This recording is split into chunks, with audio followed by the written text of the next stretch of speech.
করবেন, আল্লাহ সন্তুষ্টি অর্জন করবেন, আমার জন্য দোয়া করবেন, তারপরে ভোট কেন্দ্রে আসবেন, লাইনে দাঁড়াবেন, ভোট দিবেন, তারপরে বাড়িতে গিয়ে আপনারা নাস্তা পানি খাবেন। পারবেন না?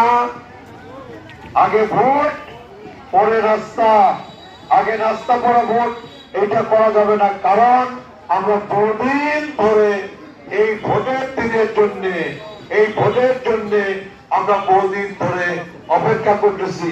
এই ভোট হচ্ছে আমাদের অপেক্ষার ভোট, এই ভোট হচ্ছে আমাদের বহুল প্রত্যাশিত ভোট।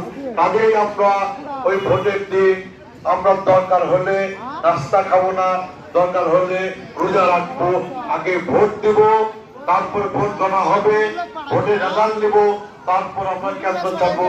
এর আগে আমরা কেউ কেন্দ্র পর্যন্ত ছাড়বো না, ছাড়বো না, ছাড়বো না। ভোট চললো নাই, এখন শুনি যে আপনার ছোট চোরের আমদানি হয়েছে দেশে, চেষ্টা চোরের আমদানি হয়েছে দেশে। ওরাও নাকি ভোট চুরি করতে চায়, ওরাও নাকি জালিয়াতি করতে চায়। কারা জানেন? ওই যে আপনার মান্নান বক্তব্য দিল না, অনেকেই আপনার ওই ছোট চোর, চেষ্টা চোর, ওই চোররা যেন ভোটের দিনে ভোট কারচুপি করতে না পারে, আমার ভোট যেন জালিয়াতি করতে না পারে, যেন জালিয়াতি করে 2001-এর মতো আমাকে ফেল করাতে না পারে এই নতুন চোরেরা। সেই কারণে আমরা সবাই সজাগ থাকবো, সতর্ক থাকবো, পাহারা বসাবো। এইবার আমরা কেন্দ্র ছাড়বো না, এইবার আমরা পরাজিত হওয়ার জন্য আমরা ভোট করতেছি না। আমরা আল্লাহর রহমত চাই। আজকে সবে বরাত, আল্লাহ আজকে ফয়সালা করবেন, সিদ্ধান্ত নেবেন জামালপুর 3 আসনে এই 12 তারিখের নির্বাচনে কে জিতবে কে হারবে, এই সিদ্ধান্ত আজকে আল্লাহ পাক উনি নেবেন, উনি আজকে কবুল করবেন, উনি আজকে মঞ্জুর করবেন।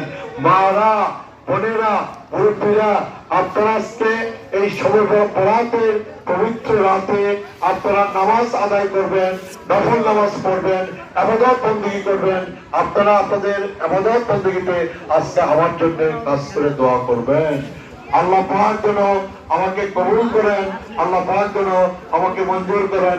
আমি বাবুল যেন এমপি নির্বাচিত হয়ে এই নয়াপাড়ার, এই কোনারীতলার, এই মাদারগঞ্জের মানুষের খ্যাতমত করতে পারি, খ্যাতমত করে আপনাদের অন্তরের মধ্যে যেন আমি জায়গা করতে পারি।